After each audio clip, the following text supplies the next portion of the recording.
Let me show you how to use Data Merge in Adobe InDesign to create an entire set of custom ID cards from a single CSV file. Follow along in this tutorial as I go over how to build the base layout, connect the data source, assign dynamic fields like names, logos, and images, and also generate a fully merged PDF document ready for production. If you've never used Data Merge in Adobe InDesign before, I promise this is going to change your workflow. Let's jump in and I'll show you how Data Merge works.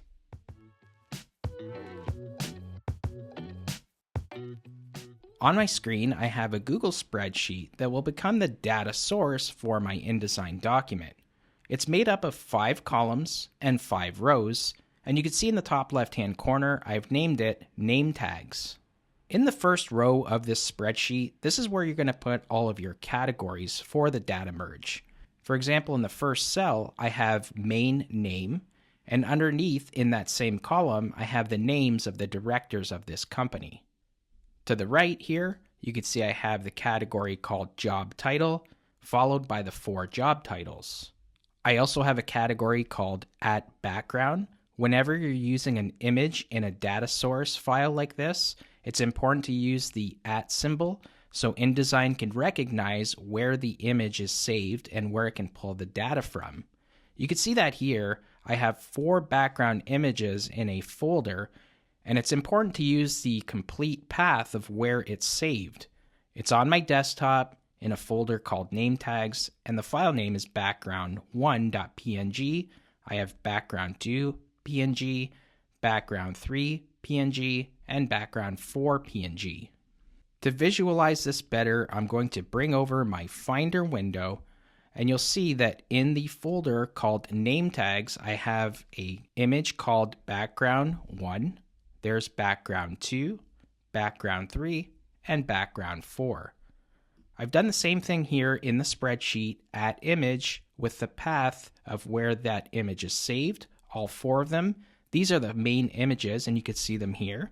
Image 1, Image 2, Image 3, and Image 4. And you can see in the last column of my spreadsheet, I have @logo with the path of all 4 of the logos that are saved in this same folder.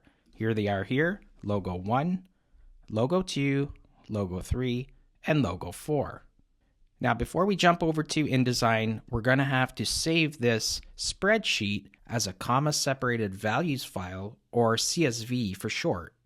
To do that, let's make our way up to File, Download, and then choose comma-separated values. It's important to save that CSV file in the same folder that contains all of your assets, as well as the InDesign document for the name tags. Now that you have a better understanding of how the spreadsheet looks and where the assets live, we can jump over to InDesign and I'll show you how the data merge works. I went ahead and created a new document sized 4 inches by 6 inches. This is the typical size of a name tag or ID card. Now we're going to be building one design which will serve as a template for the data merge.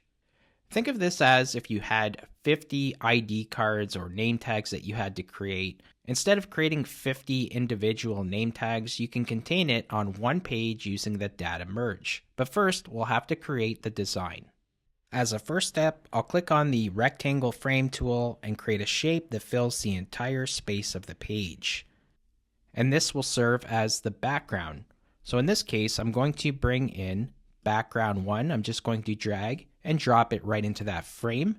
I'll right click, go to fitting, and then I'll choose fill frame proportionally. The fitting options aren't as important right now because we'll be applying image placement rules to the content when we select the data source later on.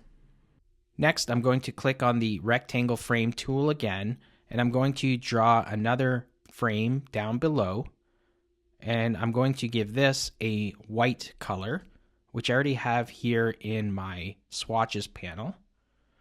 I want the height of this frame to be 2.4 inches, so I'll make that change and readjust the frame position accordingly. And next, I'll bring in my main image. In this case, I'll bring over image1.png, which I already showed you. Here it is in my loaded cursor. I'm going to use the margins as the guide, so I'm going to click on the top left margin and drag all the way to the bottom right side of the margin. Now I can adjust the image so that the bottom of the frame is snapped to the top of the white rectangle shape. If I zoom in, I can get a closer look and it'll be easier to make the adjustment. I'll press Command 0 to go back to fit in page view. So to recap, I've added the main background, I've added another shape where we'll add the text on top, as well as the main image. Next, I'll add the name to the ID card. So for this, I'm going to click on the Type tool, and I will draw out a frame that goes from edge to edge on the margin. And I have some information which I'll just copy and paste right in, which will help me build this out. Damar Thompson is the first name in the data merge, so I'm going to Command A, and I've already created a paragraph style here for main name, so I'm just going to apply that style to Damar Thompson. I'm going to click on the selection tool and then double click on the bottom center handle, which snaps the frame to the text.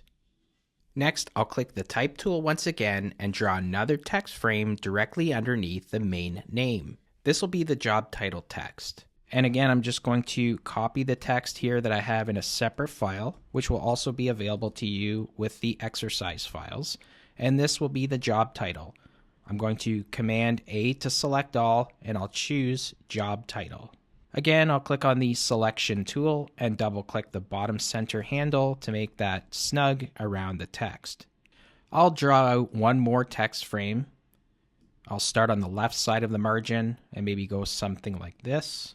And I'll select the text I have here on the side for the contact information. I'll paste it directly in the text frame. Command A to select all, and I'll choose Contact Info from the Paragraph Styles panel. And I'm going to double click the top center handle to adjust that frame and snap it to the bottom of the margin. So if I click away and press W on my keyboard, I can have a better look at how this is coming along. And this is a good opportunity to space things out accordingly. So I'll just bring this down a bit, maybe move Director of Technology down a little bit. And so I have a little bit more space here on the right side for the logo. So again, I'll just drag and drop logo1.png. You can see I have it here in my loaded cursor. And instead of just clicking and dropping it in, that'll just make it much too large and you'll have to readjust it anyways. What I'll do instead, while holding Shift on my keyboard, is click and drag the size that I want. Holding Shift just gives you a little bit more control with the size of the image frame. Once I've placed the logo, I can now make any further adjustments, such as placing it closer to the bottom right corner of the layout. I think in this case I can shift the logo a little more to the left, closer to the text, and snapping it to the margin. And now I can just adjust accordingly as well, maybe bring down the name a little bit. I could also make the logo just a little bit bigger, something like that.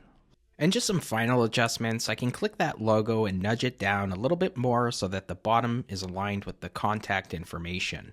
Perfect, I really like how that's looking overall. Now that we have the ID card layout just the way we want, let me show you how to connect the data source and assign the dynamic fields to the design. Now this may seem a little counterintuitive, but what we want to do next is remove all the content we just placed. Not the frames, the content within. So for example, I'll click on the content grabber on the main image and I'll delete the content within. I still have the frame, but the content is not there anymore. I'll do the same with the background. Double click and delete the content within. I still have the frame, but not the content. I'm going to delete Damar Thompson, but keep the frame. Same with Director of Technology. And lastly, I'm going to delete the content of the logo. The contact information will stay the same throughout all of the name tags, so I'll leave that as is. Now that I have my template all set here, I can open the Data Merge panel by making my way up to Window, Utilities, and then choosing Data Merge. From the Data Merge panel, I can click on the Options icon, and before I select the data source, I could choose Content Placement Options to further refine my image placement. For example, under the fitting dropdown, I like to leave it on fit images proportionally, and you also have the option to center the content in the frame. I'll leave that unchecked for now. I'll click OK and go back to the Data Merge Options icon, and now I can select my data source. I'll choose the CSV file from the Google Sheets document and click Open. You'll notice that the categories from the Google Sheets spreadsheet are now appearing here in my data source, and I can start applying them to the content on the page. For example, I'll click the main name text frame, and from the Data Merge panel, I'll apply the main name Data Merge category. You can see that it updates on the page in real time.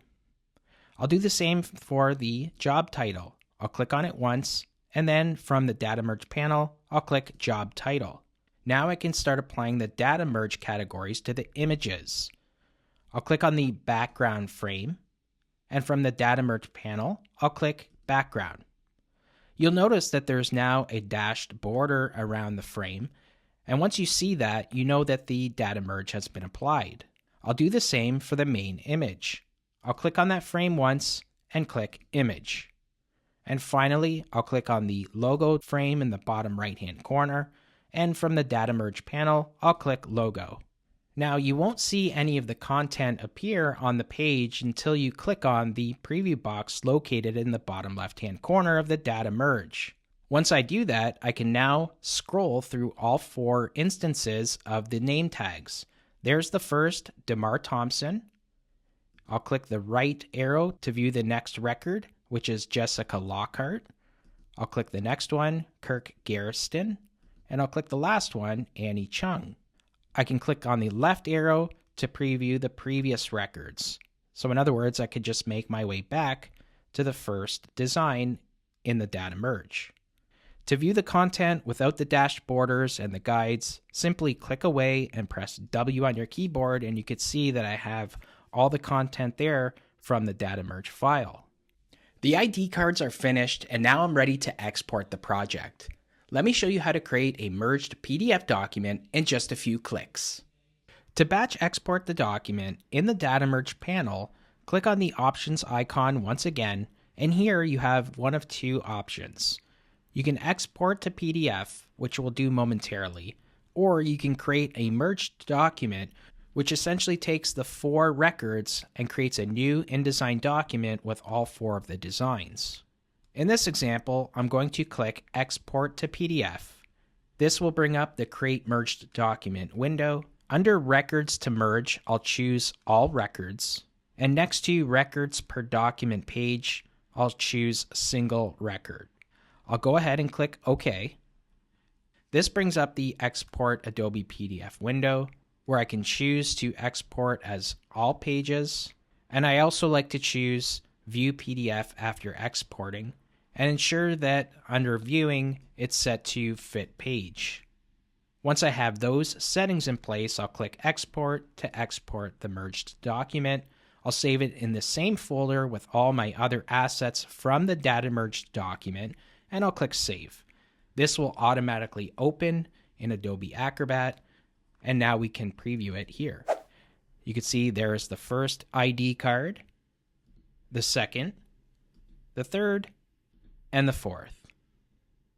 And that's how you use Data Merge inside of Adobe InDesign to generate fully personalized ID cards from a data source. I hope you can use Data Merge the next time you're tasked with a similar project. If you found this video helpful, give it a like and hit the subscribe button below for more design tutorials just like this. Thanks again for watching, and I'll see you in the next video.